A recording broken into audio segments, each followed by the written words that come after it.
siyosiy partiya muayyan bir coğrafiyalik zamanda bir turkum o'rtaq siyosiy g'oyaga ega. Rahbarlik sistemasini qurishda o'rtoqlik kelgan kishilarning hokimiyat yuritish uchun kurash qiladigan to'plami. Masalan, biz Amerika bir tashkilot vakil deb anglasak, bu tashkilotning nima ish qiladigan tashkilotligini bilmaymiz ama Amerikada bir partiya vakili desak, Amerikadagi falani partiya deb qo'yishib, aniqlik qilimiz keladigan partiya cho'qim bu prezident saylovida qatnashib, ash parlament o'rni egallab, o'zining hokimiyatini, o'zining prezidentini o'tirib chiqarish uchun tirishayotgan bir narsa bo'lishi mumkin deb qaraymiz. Chunki siyosiy partiya butkul dunyoda hokimiyat uchun o'tirib chiqadi. Masalan, dunyoda hech qachon bir siyosiy hokimiyat uchun bir tashkilot o'tirib chiqqan emas. Gollandiyada, Belgiyada va dunyoning hech qanday yerda parlamentda muayyan bir tashkilot saylovga qatnashib, hokimiyat uchun o'zini ko'rsatmaydi. Ular siyosiy partiya sifatida o'tirib chiqadi. Hem shundaqla bir o'rmon qo'g'daydigan va yoki o'smirlarni qo'g'daydigan va yoki savdo ilg'itadigan bir o'rin o'zini partiya deb atamaydi-chi. Yo savdo tashkiloti bo'ldi, hayvonlarni qo'g'dash tashkiloti bo'ldi va yoki velosipedlarni tanarkitni ilg'itadigan tashkilotlar va yoki ayollarni huquqini ilg'itadigan tashkilotlar bo'lishi mumkin.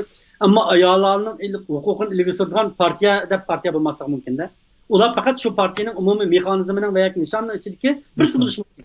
Ammo bu partiya shu parlament o'rni egallab, o'zining ovozi orqali hukumat besim ishlatib, o'zining muayyan bir coğrafiyalik zamindagi huquqini kapolatga ega qilmoqchi bo'ladi bu partiya orqali. Endi partiyaga qilib bergan yana bir tushunchada debdi, partiya o'rtaq planda birlikka kelib, bir o'rtaq siyosiy tashabbus uchun harakat qiladi.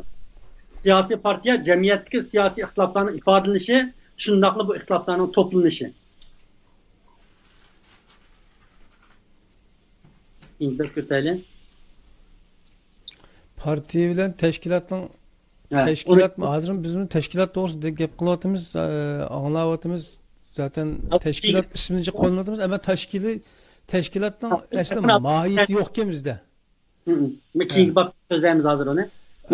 Siz da'vat qilgan partiya tashkilotninki davlat kurumlarida yer ilishi yoki siyosiy harakatlarda davlatsimon shaklda ilib borishda tashkilot nomida emas, partiya nomida bo'lish.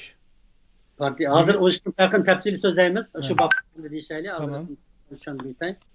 Ondan siyosiy partiya nima desa, o'rtaq harakat plani, ish taqsimoti, bu narsa muhim. Ish taqsimoti va intizom orqali qadimgi zamonda faqat askarlar ishga oshiradigan zamonaviy hokimiyat taqvilish mexanizmi. Masalan, burun Chingizxon qanday hokimiyat tortib olgan? Askar orqali sinami. Napoleon qanday hokimiyat tortib olgan? O askar. Bugungi dunyodagi eng kuchli inson Trump shundami? Ha. Qanday hokimiyat tortib oldi? Siyosiy o'zgarishlar, ya'ni saylov bilan. Ha, partiya bilan. Partiya bilan. Shunga deydi, siyosiy partiya bugungi kunda burungi zamonda faqat askarlar ishga oshiradigan zamonaviy hokimiyat tortib olish mexanizmini turg'izdi deb qarar ekanda. Siyosiy partiya bo'lmagan bir ijtimoiy to'plamda demokratiyani, siyosiy barobarlik va fursatni bo'lishini tasavvur qila olmaydi deydi. Demek Cumhuriyet deb atılyapmiz. Biz isli Sharq Turkiston Cumhuriyeti, Sharq Turkiston Cumhuriyeti deb atyapmiz. Anda xo'sh bu Cumhuriyetni tashkil qilgan partiyalar qani? Bizning Cumhuriyetimizning parlamentida qanday partiyalar o'rin tutyapti?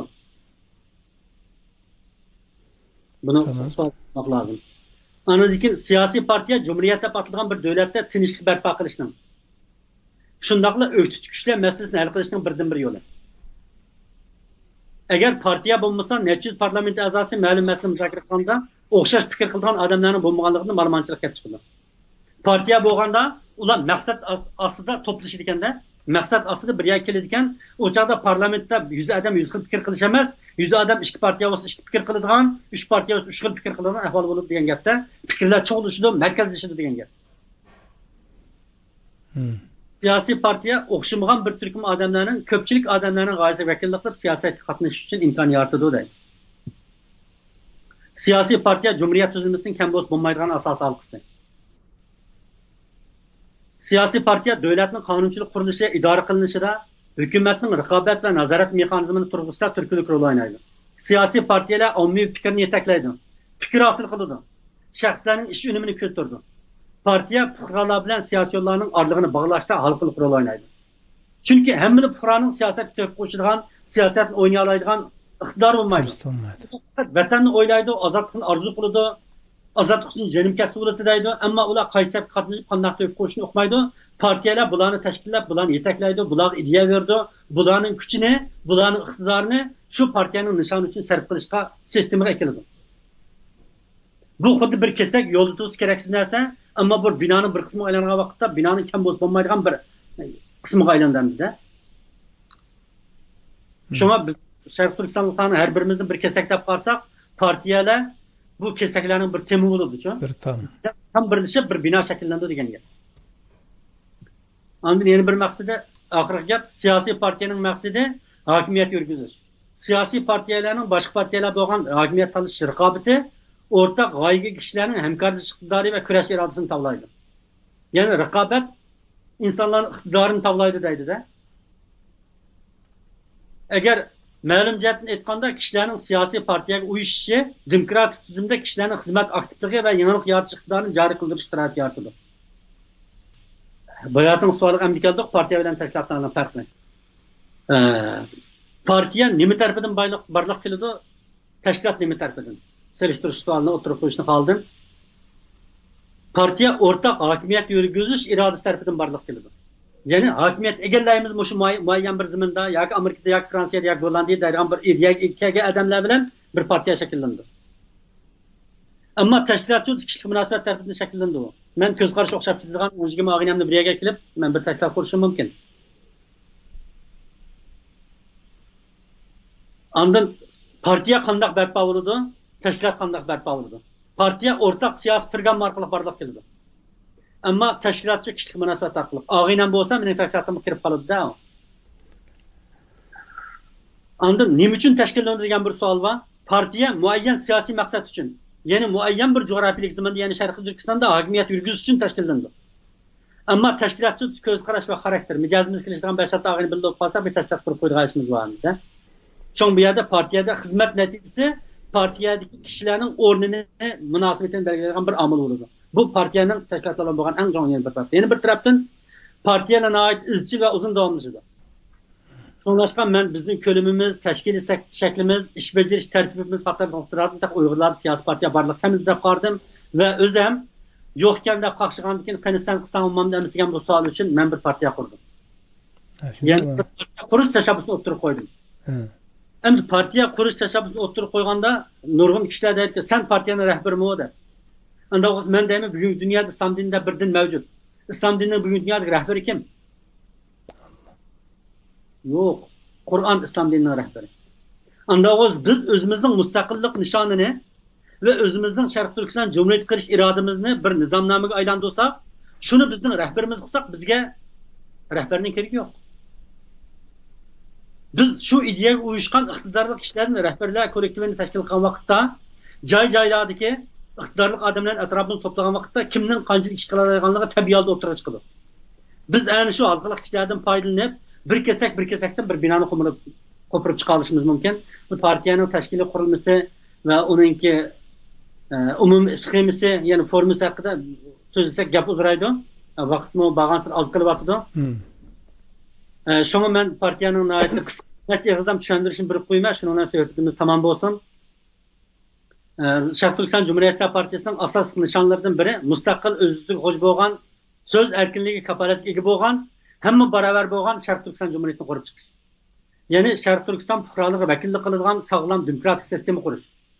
Mustaqillik kurishi va siyosiy faoliyatlarimizni dunyoning sistemasiga uyg'un shaklga keltirish. Bu bizning partiyaning nishonlaridan biri. Keyingi bet ko'rsak, ondan bizning prinsipimiz bek tezda bitib qoldimmi?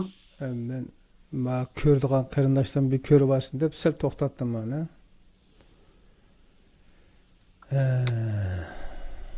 Xo'sh. Bizning asosiy prinsipimiz vatan ozodligidan iborat bir nishon asosida barliq fikr o'xshamasligini qayirib qo'yish. Vatanning mustaqilligi uchun iroda keldim bo'ldi, boshqa fikrning lozimi yo'q, u gapni hozir deyishgan chaq emas. Agar mening mumkin qilingan jazoim bo'lsa, jinoyatim bo'lsa, meni dariga bostirgan bir jinoyatim bo'lgan bo'lsa, meni shu vatan ozodlik bo'lgandan keyin dariga bostirgan bo'ladi degan bir ko'z qarashni tashabbus qilib, men turbatni jiqtab ketdim. Hozir bizning ixtilofni muzokara qilgan vaqtimiz emas. Binoga o't ketdi. Günvar sen nima o'tni ichmaysa, ani yaqsin siqqan bilan bo'lmaydi, o't o'chirishga o'zimiz atinishimiz kerak ekan avval. Bizning urushgan vaqtimiz qolmadi hozircha. Çünkü bu yerde biz umumi halk hareketi kozgayımız derkenimiz biz vatanın müstakilliğinin ibaret muşu nişanlı asas kılıp durup onu takaşmaydıgan fikir ıslaplarının hemmini taşlap koyuş ve o gapni fakat müzakere kılması gerek dep qarayman. Çünkü onu müzakere kılgan vaqt emas hazır.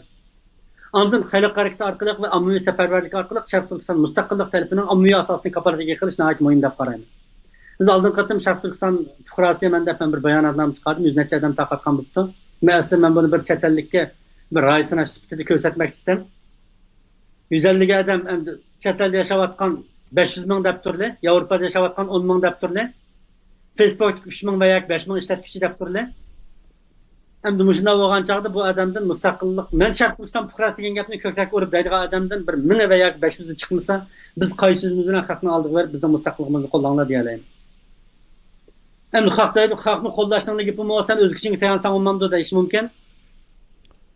Bizdek millatning taqdiri o'z kuchiga tayanib bo'lmaydi. Dunyoning tarixidan tortib cho'ng davlatlar kichik davlatning chegarasini sizdi va shularning mavjudligiga yo'l qo'ysa, ruxsat qilsa, ular mustaqil bo'la oladi. Bo'lmasa ular mustaqil bo'la olmaydi. Ana ait açık reallik bu. Ama itiraf qilmay amalimiz yo'q. Şu bizni çoğ devletler, ma devlet, ma millet müstakil bulup yaşayacağız. Bakken buptu yaşasın, manın yaşaşı, müstakil buluşu bizning stratejimizga uygunken deb qalsa, hem shundoq deydigan mecburiyatda ularchi. Xitoyni pochib etish butkul dunyodagi Amerikani o'ziga olgan cho'ng kuchlarning qimmiz bo'lmaydigan bir taraf bo'lib qolgan bir kunda yashayapmiz biz. Şonlaşqa men biz tamamen başqalarning qo'llashiga erisha olamiz deb qarayman. Gap bizning o'z ra'yimizning to'g'ri sistemini tartibli shaklda o'tirib qo'ya olishimizda. Şoň men bu yerdagi eng haliqli masala bo'lgan munosabatni emas, sapani, fidokorlikni asos qilgan bir yadroliq qo'shin tashkillash bizning asosiyatimiz deb qarayman. Aziz qarindoshlar, bugungi programmani musha qadar qildik. Alloh nasib qilsa, bu mazmunning davomini, uning aloqador savollaringlarni kelar qatimliq suhbatimizda sizlarga taqdim qilishga fursat bo'lib qolsa inshaalloh taqdim qilishni istaymiz. Amon bo'linglar. Assalomu alaykum va rahmatullohi va barakatuh.